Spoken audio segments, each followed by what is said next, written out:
Clerk will report the amendment. Amendment offered by Ms. Bonamici of Oregon. Page 22, line 1, after the dollar amount, insert reduced by $1, increased by $1. Gentlelady from Oregon is recognized for 5 minutes in support of her amendment. Thank you, Mr. Speaker. I move to strike the last word. The gentlelady is recognized for 5 minutes.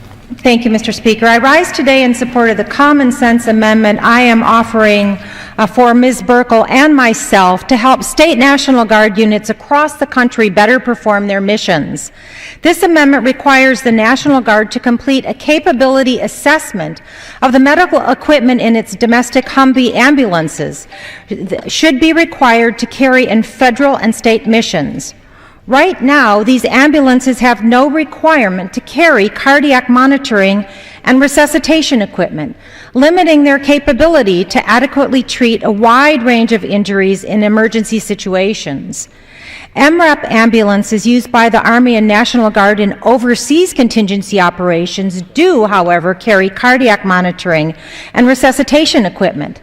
This capability assessment would determine whether or not Guard Humvee ambulances used domestically should carry cardiac monitoring and resuscitation equipment comparable to MRAP ambulances currently fielded in overseas contingency operations.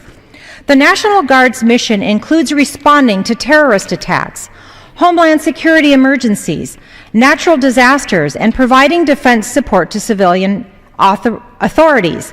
How can the Guard carry out its required missions if it does not have the proper equipment necessary to deal with severe injuries? As these Humvee ambulances are currently equipped, medical personnel are extremely limited in the available treatment they can provide to an injured person. Essentially, an ambulance in this configuration can only provide very basic care and simple transportation of a patient from one place to another. For example, I understand that medical personnel would be unable to treat a patient experiencing a cardiac arrest. This is a serious problem. State National Guard units across the country want this equipment and have indicated that it could make a difference between life and death in emergency situations. The adjutant generals in 8 different states, including Washington, Montana, North Dakota, Hawaii, New York, Arizona, and my home state of Oregon, have submitted resolutions for emergency procurement of cardiac monitoring equipment to be used by their individual state Guard units. But because the National Guard Bureau does not view this equipment as required, it has backed out of a plan to purchase it despite the support of multiple states. This amendment will require the National Guard Bureau to re-examine whether or not cardiac monitoring and resuscitation equipment is required and necessary for the Guard to fulfill its homeland security, terrorist attack, natural disaster response, and defense support to civil authorities' responsibilities.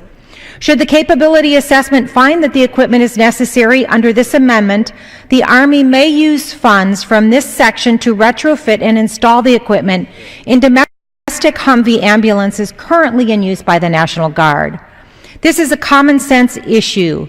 The Guardsmen and women operating ambulances should be provided the best capability available to save lives across this country in the event of an emergency.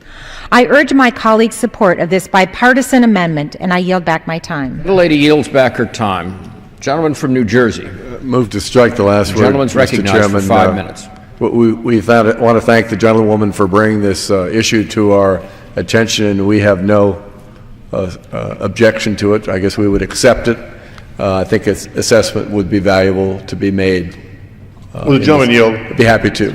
I want to commend the gentlewoman for her amendment. I think it's well thought out, and I hope it has the desired effect. And I congratulate her on offering it. Thank you very much. Yield back. Thank Gentleman yields back to questions on the amendment offered by the gentlelady from Oregon. All those in favor signify so by saying aye. Those opposed, no. Opinion of the chair, the ayes have it. The ayes have it, and the amendment's adopted.